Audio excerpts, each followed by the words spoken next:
Hello दोस्तों, स्वागत है एग्जाम ब्रदर्स में। तो कैसे हैं आप लोग? आज मैं आप लोगों के लिए लेकर आ गया हूं गॉस प्रमेय के अनुप्रयोग। इसके पहले वाले वीडियो में मैंने आपको बताया है कि गॉस प्रमेय क्या होता है, उसको कैसे साबित किया जाता है बाबू, ठीक है ना। तो आज हम लोग जानेंगे गॉस प्रमेय से संबंधित कुछ अनुप्रयोग के बारे में, ठीक है। देखिए, गॉस के प्रमेय का उपयोग करते हुए हम लोग विभिन्न प्रकार की आकृतियों से होकर जाने वाले विद्युत क्षेत्र की तीव्रता का मान ज्ञात करने वाले हैं बाबू, ठीक है ना।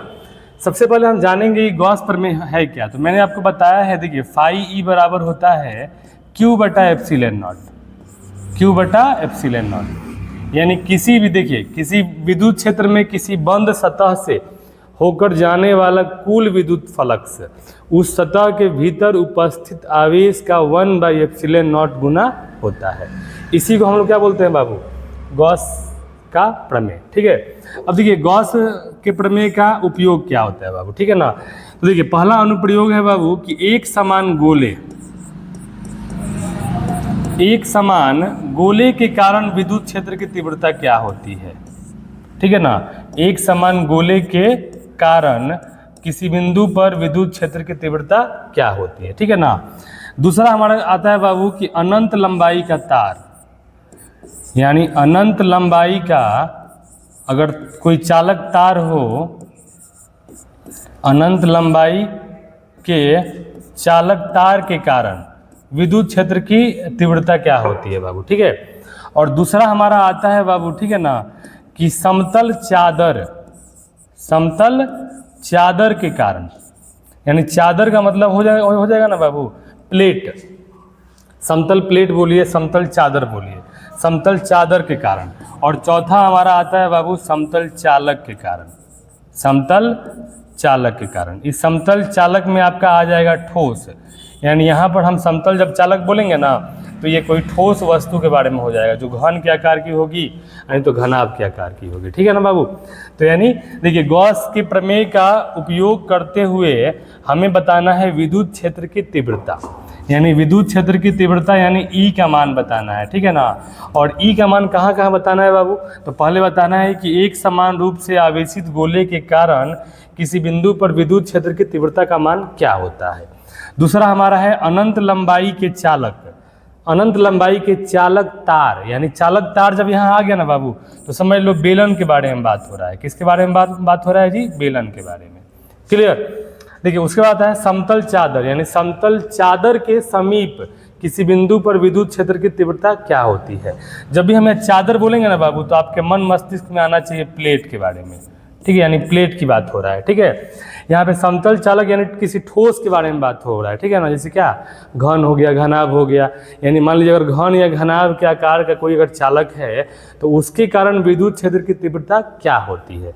तो बारी बारी से हम लोग चारों के बारे में पढ़ने वाले हैं बाबू, ठीक है। तो आइए मैं आज आप लोग को बताने वाला हूँ पहला हमारा क्या है बाबू? एक समान रूप से आवेशित गोले के कारण किसी बिंदु पर विद्युत क्षेत्र की तीव्रता, यानी आज हम लोग सीखने वाले हैं गोले के कारण, ठीक है, किसी बिंदु पर विद्युत क्षेत्र की तीव्रता का मान कैसे निकाला जाता है।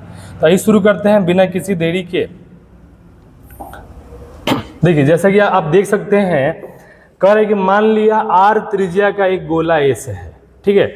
यहाँ देखिए बाबू, मान लो ये हमारा एक गोला है, इस गोला का केंद्र क्या है? O है, और इस गोले की त्रिज्या को हम मान लेते हैं बड़ा आर, गोले की त्रिज्या को बड़ा आर मान लेते हैं।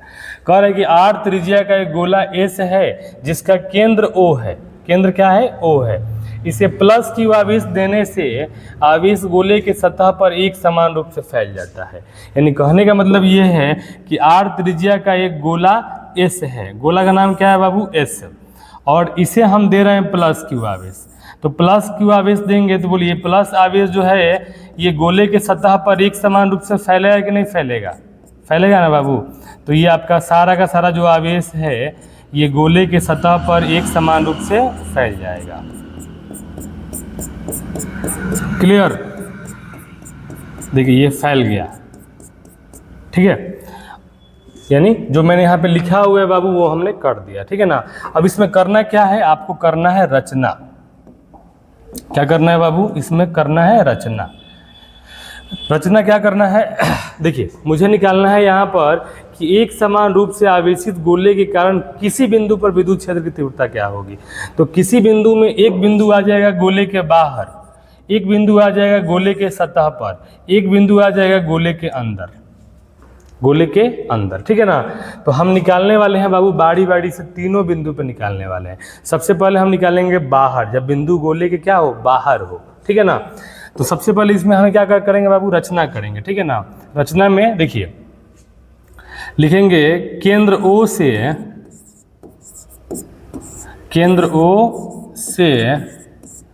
R दूरी पर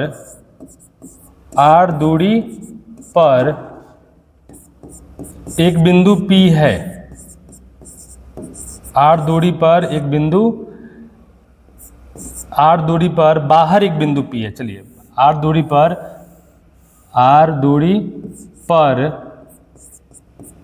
बाहर एक बिंदु P है, क्या है बाबू, P है, ठीक है ना। तो यहाँ लिखेंगे केंद्र O से R दूरी पर बाहर एक बिंदु P है, ठीक है ना। तो यहाँ लिखेंगे बाबू कि देखिए S के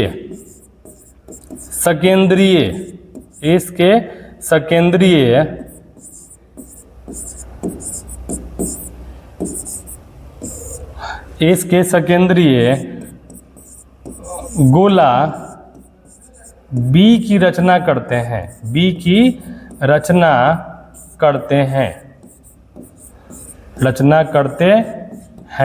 जिसकी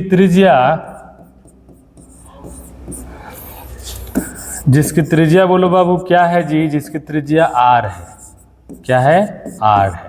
यानी फिगर में आप थोड़ा ऐसे समझ लीजिए, देखिए यहाँ पर ज़्यादा इसमें लोड नहीं लेना है, आपको समझना है कि केंद्र O से ये जो दूरी है ना बाबू, ये केंद्र O से जो दूरी है, ये इस बिंदु को P बोल दिया और कह रहा है केंद्र O से इस दूरी का नाम रख दिया है R, क्या रख दिया है, R। और कह रहा है कि इस बिंदु P से होकर जाने वाला एक सकेंद्रीय गोला B की हम लोग क्या करते हैं, रचना करते हैं। एक सकेंद्रीय गोला B की यहाँ रचना किया गया बाबू। चलो इस गोला को हम लोग बोलते हैं B, क्या बोलेंगे जी, B।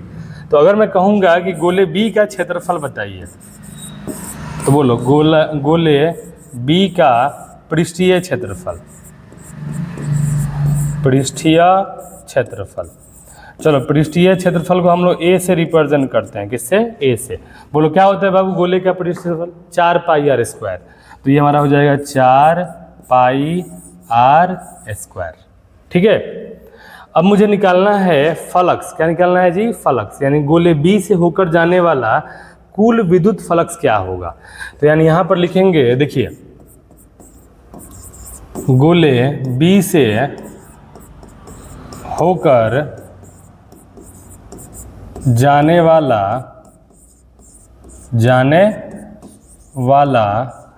कुल विद्युत फ्लक्स, बोलिए बाबू, कुल विद्युत फ्लक्स। तो कुल विद्युत फ्लक्स जो होगा वो बोलिए क्या होगा जी, हम जानते हैं कि फाई E बराबर होता है बाबू E vector dot A vector, E vector dot A vector होता है ना जी। तो ये हमारा हो जाएगा फाई E बराबर, अगर हम वेक्टर हटाएंगे तो हो जाएगा EA cos थीटा हो जाएगा। अब बोलिए फाई E बराबर क्या हो जाएगा, मुझे E का मान नहीं मालूम है, मालूम है क्या, नहीं मालूम बाबू। और देखो यहाँ पे A का मान देखिए अभी यहाँ पे आया, देखिए गोले B का पृष्ठीय क्षेत्रफल A बराबर क्या है, 4 पाई R स्क्वायर।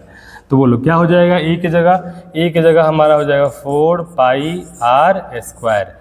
कॉस थीटा का मान यहाँ बताइए क्या होगा, थीटा का मान होगा बाबू 0 डिग्री, क्या होगा जी, 0 डिग्री। कैसे 0 डिग्री होगा, तो यहाँ पर देखो ये प्लस Q आवेश के कारण अगर हम मान लीजिए बिंदु P पर निकालना चाहेंगे बाबू, ठीक है ना, थोड़ा सा आप यहाँ समझने का प्रयास अगर करेंगे, ठीक है, तो आप यहाँ देख सकते हैं, देखिए बिंदु P पर जो विद्युत क्षेत्र की जो तीव्रता है ना, ये भी जा रही है इधर, ठीक है, और क्षेत्रफल जो है ना, यानी गोले B का जो क्षेत्रफल सदिश है वो भी जा रहा है इधर। तो दोनों के बीच जो एंगल होगा ना बाबू, वो होगा हमारा 0 डिग्री, क्या होगा 0 डिग्री। यानी विद्युत क्षेत्र की दिशा भी इधर होगी और क्षेत्रफल की दिशा भी इधर होगी बाबू, ठीक है। तो दोनों के बीच एंगल कितना होगा 0 डिग्री। तो कॉस थीटा यहाँ पे कॉस हो जाएगा 0 डिग्री। क्लियर। और हमें मालूम है, क्या मालूम बता दो, फाई ई बराबर ये हो जाएगा ई गुने 4 पाई आर स्क्वायर। कॉस 0 का मान होता है 1, क्या होता है बाबू 1। क्लियर। तो यानी फाई ई बराबर हो जाएगा ई गुने 4 पाई आर स्क्वायर। लेकिन हम जानते हैं गॉस के प्रमेय से, गॉस के प्रमेय से देखिए, अगर आपने गॉस का प्रमेय वाला वीडियो नहीं देखा है बाबू तो जाके देख लीजिए। फाई ई बराबर क्या होता है बोलो, क्यू बटा एप्सिलॉन नॉट, क्यू बटा एप्सिलॉन नॉट, समीकरण नंबर 2। आप यहाँ देख सकते हैं समीकरण 1 में भी फाई ई और समीकरण 2 में भी फाई ई। तो समीकरण 1 और 2 को बराबर करेंगे, ठीक है ना। यहाँ लिखेंगे समीकरण 1 और 2 से, समीकरण 1 और 2 से। तो बोलो समीकरण 1 और 2 से बोलिए हमारा क्या हो जाएगा, बता दीजिए आप लोग। ये ई गुने 4 पाई आर स्क्वायर क्यू बटा एप्सिलॉन और क्या हो जाएगा, बराबर हो जाएगा। तो बोलो क्या हो जाएगा, ये हो जाएगा ई गुने 4 पाई आर स्क्वायर बराबर क्यू बटा एप्सिलॉन नॉट। यानी कहने का मतलब ये है कि जब भी समीकरण का LHS बराबर होता है ना, तो हम RHS को आसानी से बराबर कर सकते हैं, ठीक है। अब बोलिए मुझे ई का मान निकालना है, तो ये कहाँ जाएगा, बटा के नीचे। तो ये हमारा हो जाएगा क्यू बटा 4 पाई आर स्क्वायर एप्सिलॉन नॉट। अगर इसको अच्छे से लिखा जाए बाबू तो क्या मिलेगा, हमें मिलेगा 1/4 पाई एप्सिलॉन नॉट क्यू बटा आर स्क्वायर, क्यू बटा आर स्क्वायर। ये आपका विद्युत क्षेत्र की तीव्रता होगी कब, जब बिंदु गोले के बाहर होगा तब। यानी इस बिंदु से r दूरी पर, ये बिंदु P है, तो इस बिंदु पर अगर विद्युत क्षेत्र की तीव्रता निकालनी हो, ठीक है, तो क्या होगा बताइए, हमारा हो जाएगा बाबू क्या, E बराबर 1/4 पाई एप्सिलॉन नॉट क्यू बटा आर स्क्वायर। कब, जब बिंदु गोले के बाहर हो तब। और यहाँ पे ये पहला कंडीशन यहाँ बनता है, ठीक है ना। चलिए यहाँ पे हम यहाँ लिख दे रहे हैं, देखिए कंडीशन नंबर 1 क्या होगा, जगह नहीं है, चलिए कोई बात नहीं, यहाँ पर हम लिखेंगे, देखिए आर बराबर आर। तो बोलो ई बराबर क्या होगा, ई बराबर हो जाएगा 1/4 पाई एप्सिलॉन नॉट और ये हमारा हो जाएगा क्यू बटा आर स्क्वायर। तो ये जो होगा ये कहाँ होगा बाबू बता दो, ये होगा गोले के सतह पर। जब बिंदु कहाँ हो, गोले के सतह पर। यानी जब बिंदु गोले के सतह पर होगा तो विद्युत क्षेत्र की तीव्रता हो जाएगी 1/4 पाई एप्सिलॉन नॉट क्यू बटा बड़ा आर स्क्वायर। और जब बिंदु गोले से बाहर होगा तो बोलो क्या हो जाएगा, 1/4 पाई एप्सिलॉन नॉट क्यू बटा छोटा आर स्क्वायर। अब मान लीजिए कंडीशन बनता है कि जब बिंदु कहाँ हो, गोले के अंदर हो, गोले के क्या हो, अंदर हो। ध्यान लिखेंगे विद्यार्थी, तीसरा कंडीशन बनता है जब बिंदु गोले के अंदर हो, गोले के अंदर हो, ठीक है। तो देखो अंदर हो तब बोलिए क्या करेंगे, हमारा हो जाएगा ई बराबर 1/4 पाई एप्सिलॉन नॉट। चलो यहाँ पर फॉर्मूला होता है क्यू, क्या होता है क्यू। तो अब मुझे बताओ आप लोग कि बोलिए गोले के अंदर कुछ आवेश है क्या, आवेश कहाँ है, गोले के सतह पर है, अंदर में कोई आवेश नहीं है। और जब अंदर में कोई आवेश नहीं होगा तो ये हमारा क्यू का मान हो जाएगा 0। क्या होगा बाबू, 0। दूरी चलिए हम कुछ भी मान लेते हैं, चलिए r1 मान लेते हैं। जब यहाँ 0 आ गया तो ई का मान क्या हो जाएगा, ई का मान हो जाएगा 0। यानी कहने का मतलब ये है कि एक समान रूप से आवेशित गोले के अंदर विद्युत क्षेत्र की तीव्रता क्या होती है, बता दो, 0 होती है बाबू। क्योंकि जहाँ आवेश नहीं है वहाँ क्षेत्र नहीं, विद्युत क्षेत्र नहीं होगा, और विद्युत क्षेत्र नहीं होगा तो विद्युत क्षेत्र की तीव्रता क्या होगी, 0 होगी। तो हमने यहाँ पे देखा, देखिए ये आपका एक समान रूप से आवेशित गोला है, ठीक है। गोले की त्रिज्या है बड़ा आर, क्या है बाबू, बड़ा आर, और ये जो दूरी है ये है छोटा आर, ठीक है। तो यहाँ पर जो विद्युत क्षेत्र की तीव्रता है वो क्या है बता दो, 1/4 पाई एप्सिलॉन नॉट क्यू बटा आर स्क्वायर। कहाँ पर, इस बिंदु पर। हम कहेंगे इस बिंदु पर बताओ, इस बिंदु पर, तो इस बिंदु पर ई का मान है बाबू, बोलो क्या, 1/4 पाई एप्सिलॉन नॉट क्यू बटा, यहाँ से दूरी बोलो क्या है, बड़ा आर, तो हो जाएगा बड़ा आर स्क्वायर। अगर हम कहेंगे अंदर बताओ, तो अंदर विद्युत क्षेत्र की तीव्रता होगी 0। क्या होगी, 0। क्लियर। तो ये आपका आज का टॉपिक था, मुझे उम्मीद है आपको ये समझ में आया होगा। ठीक है, तो इसे आप नोट करिए और इसे समझने का प्रयास करिए। ठीक है, फिर मिलते हैं अगले वीडियो में। थैंक यू, धन्यवाद।